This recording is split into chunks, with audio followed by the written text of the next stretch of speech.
అంతా, ఏది అవ్వాలన్నా, ఏది కాకూడదన్నా, ఏది అవ్వాలన్నా అంతా కూడా అల్లాహ్ చేతుల్లోనే ఉంది అని నమ్మటం మరియు ఆచరించడం, మళ్ళీ నడవటం, వేరే వాళ్ళకి చెప్పటం, మన బంధువులకు చెప్పటం, మనతో ఉండే వాళ్ళకి చెప్పటం, ప్రతి ఒక్కళ్ళతో కూడా ఈ యొక్క వస్తువుని నడిపిస్తా ఉండాలి.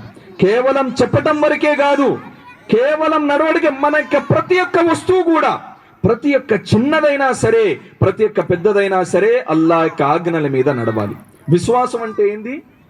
విశ్వాసం అంటే ప్రతి ఒక్క వస్తువు కూడా అల్లాహ్తోనే అయిద్ది, అల్లాహ్నే చేయగలడు, అల్లాహ్ చేతుల్లోనే ఉంది. ఏది అవ్వాలన్నా, ఏది కాకూడదన్నా అల్లాహ్ చేతుల్లోనే ఉంది. మొత్తం ప్రపంచం కలిసి కూడా ఎవ్వరికి ఉపయోగం చేయలేరు. మొత్తం ప్రపంచం కలిసి కూడా ఎవ్వరికి నష్టం చేయలేరు. ఈ యొక్క నమ్మకం మన మనసుల్లో ఉండాలి. ఇవాళ మన నమ్మకాలు ఎలా అంటే, అల్లాహ్ క్షమించాలి, ఎక్కడికైనా బయలుదేరాడు ఒక మనిషి, బయలుదేరితే తుమ్మంగాల్లే ఆ మనిషి ఆగిపోతాడు. ఎందుకు? అరే తుమ్మాడు, ఆగండి, ఇంకా ఏం పని మొదలు పెట్టకూడదని. ఆ యొక్క తుమ్ములో అది అల్లాహ్ తరపు నుంచి, అల్లాహ్ ఏదైతే తుమ్ముందో అది అల్లాహ్ తరపు నుంచి అన్నమాట. అందుకని మనం అల్హమ్దులిల్లా అంటాం. అలాగనే ఎవరైనా తుమ్మితే మనం ఆగిపోతాము.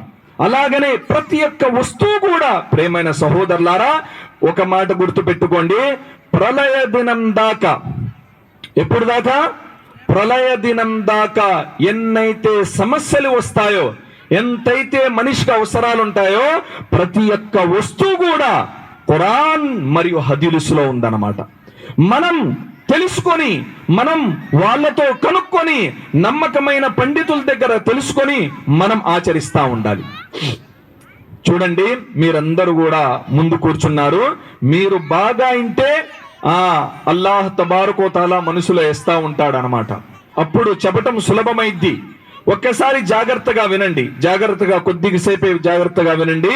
అయితే ప్రేమైన సహోదరులారా, ఈ విశ్వాసం ఉంది చూశారా, ఈ యొక్క విశ్వాసాన్ని ఎలాంటిదంటే విశ్వాసం అల్లాహు అక్బర్, ఎంట్రిక కంటే సన్నగా, కత్తి కంటే కూడా పొదునన్నమాట.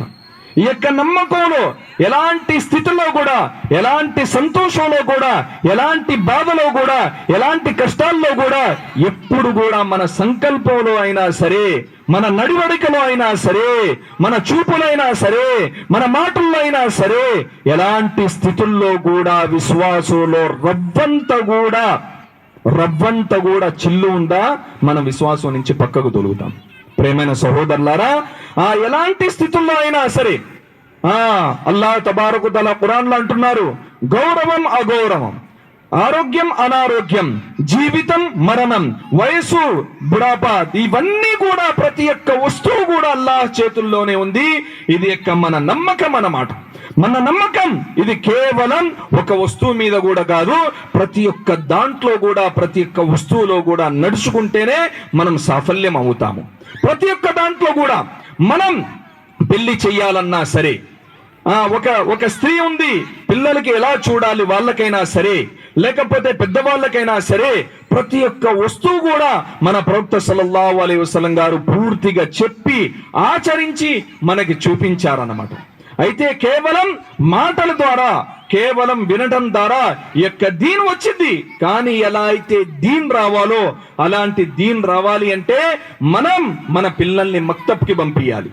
మన యొక్క పిల్లల్ని మక్తబ్ ఏదైతే స్కూళ్ళల్లో పిల్లలు పంపిస్తారు, ఒక విషయం గుర్తుపెట్టుకోండి, ఎల్కేజీ నుంచి పీజీ దాకా కూడా ఎంతైతే ప్రాపంచిక విద్య ఉందో, ఎక్కడ కూడా తల్లి పాదాల కింద స్వర్గం ఉంది, తండ్రి స్వర్గపు యొక్క తలుపని ఎక్కడ కూడా ఏ పుస్తకంలో కూడా రాసి లేదు. అదే మన ఖురాన్ తీసి చూడండి, అల్లాహు అక్బర్, ఎక్కడైతే అల్లాహ్ గురించి చెప్పాడో కిందనే తల్లిదండ్రుల గురించి, బంధువుల గురించి, చుట్టుపక్కల గురించి, తల్లితో ఎలా ఉండాలి, భార్యతో ఎలా ఉండాలి, చుట్టుపక్కల వాళ్ళతో ఎలా ఉండాలి, స్పష్టంగా పూర్తిగా. అందుకనే మన పిల్లలకి దీన్ నేర్పియాలి. ఈ దీన్ నేర్పిస్తే, అల్లాహ్ యొక్క ఆజ్ఞ, ప్రవక్త సల్లల్లాహు అలైహి వసల్లం గారి యొక్క పద్ధతి నేర్పిస్తే, మాదే దీన్ పిల్లలకి జీవితాంతం మొత్తం కూడా తండ్రితో ఎలా ఉండాలి, తల్లితో ఎలా ఉండాలి, యొక్క దీన్ నేర్పించింది. అదే మనం దీన్ నేర్పిలేదు, మొత్తం కూడా ప్రాపంచిక విద్య నేర్పించాం, అన్ని చదివిపించాం, కానీ తండ్రి జనాసా పెట్టి ఉండిద్ది. పిల్లవాడేమో కొడుకేమో చెప్పుల దగ్గర ఉంటాడు. ఏమన్నా అడిగితే ఏమంటాడంటే, నాకు జనాజా నమాజ్ చదివిపించడం రాదు, నాకు దువా రాదు, నేనేం చేయాలి అంటారు. ప్రేమైన సహోదరులారా, ఈ దీన్ ఇది చాలా త్యాగాలతో వచ్చింది, చాలా కృషి చేయాలి. మనం కూడా నమ్మకమైన పండితులతో సంబంధం పెట్టుకోవాలి. మనకి ఎలా అయితే అనారోగ్యంగా ఉంటే మనం ఎక్కడికైతే డాక్టర్కి వెళ్తాము, అనారోగ్యంగా ఒంట్లో బాగోలేకపోతే డాక్టర్ దగ్గరికి వెళ్తాము, అలాగనే మనకి బండి బాగోలేతే ఏదైనా మెకానిక్ దగ్గరికి వెళ్తాము. అదే విధిగా మన యొక్క దీన్, మన యొక్క జీవితంలో ప్రతి ఒక్క వస్తువును కూడా తెలుసుకోవాలంటే నమ్మకమైన పండితులతో సంబంధం పెట్టుకొని ప్రతి ఒక్క వస్తువు అడిగి మనం ఆచరించాలి. అప్పుడు దీని పూర్తిగా నడవచ్చు. అయితే చివరి విషయం ఏంటంటే, మరి దీని ఎలా వచ్చింది? పిల్లల్ని పంపించాలి, మనం కూడా నడుచుకోవాలి, దీన్ దారిలో నడవాలి. మన పిల్లల్ని కూడా మదరసాల్లో చేర్చాలి, వాళ్ళకి ఖురాన్ నేర్పియాలి, వాళ్ళకి హదీసులు నేర్పియాలి, అన్ని విషయాల్లో కూడా నేర్పిస్తా ఉండాలి. అప్పుడు ఇప్పుడున్న పరిస్థితుల్లో ఎట్లా ఉంటే అల్లాహు అక్బర్, ప్రపంచము గురించి చెప్పాల్సిన అవసరం లేదన్నమాట. కుడివైపు చూసిన ప్రపంచం గురించే, ఎడం వైపు చూసిన ప్రపంచం గురించే, ముందు చూసిన ప్రపంచం గురించే, వెనక చూసిన ప్రపంచం గురించే. ప్రేమైన సహోదరులారా, ఏదైనా వస్తువు నేర్చుకోవాలి ఉంటే అది కేవలం దీని ఒక్కటే. ఇప్పుడు ప్రపంచములో ఎలా ఉందంటే, మనిషి శారీరకంగా పేరు ప్రకారంగా ముస్లింగా ఉన్నాడు, కానీ ఏదైతే బుద్ధి ప్రకంగా చాలా మంది విశ్వాసంలో కూడా డౌట్లు, విశ్వాసంలో కూడా ఎలా అని అవన్నీ కూడా మనుషులకి అర్థం కావట్లేదు. ఎందుకు? మనం అల్లాహ్ గురించి చెప్పలేదు, ప్రవక్త సల్లల్లాహు అలైహి వసల్లం గారి గురించి చెప్పలేదు, సహాబాల గురించి చెప్పలేదు, ఈ యొక్క టోపీ పెడితే ఏం ఉపయోగం చెప్పలేదు, ఈ యొక్క గడ్డం పెడితే ఏం ఉపయోగం చెప్పలేదు, తల్లి విలువ చెప్పలేదు, తండ్రి విలువ చెప్పలేదు, ఈ యొక్క ఉపవాసాల విలువ చెప్పలేదు, రంజాన్ నెల ఉపవాసాలు విలువ చెప్పలేదు, మనం ప్రవక్త గారి దారిలో నడిస్తే ఏం వచ్చిందని చెప్పలేదు. అందువల్లే ఈ రోజుల్లో మనం ఈ యొక్క దీన్ని వదిలేసి అన్ని వస్తువులు నేర్చుకుంటున్నాం. మనలో ఏదైనా తక్కువ ఉంది అంటే అది కేవలం దీని ఒక్కటే. ఈ యొక్క విశ్వాసం ఇవాళ మనిషికి ప్రతి ఒక్క వస్తువు గురించి తెలుసు అన్నమాట. ప్రపంచంలో ఎలా నడవాలి, ఎలా నడుచుకోవాలి, కానీ దీని గురించి మరి ఎవరన్నా చెప్పమంటే చెప్పలేరు. అల్లా యొక్క సుగుణాల గురించి, అల్లా ఎంత గొప్పవాడు అని చెప్పమంటే చెప్పలేము. అల్లా యొక్క సుగుణాలు ఎన్ని ఉన్నాయి?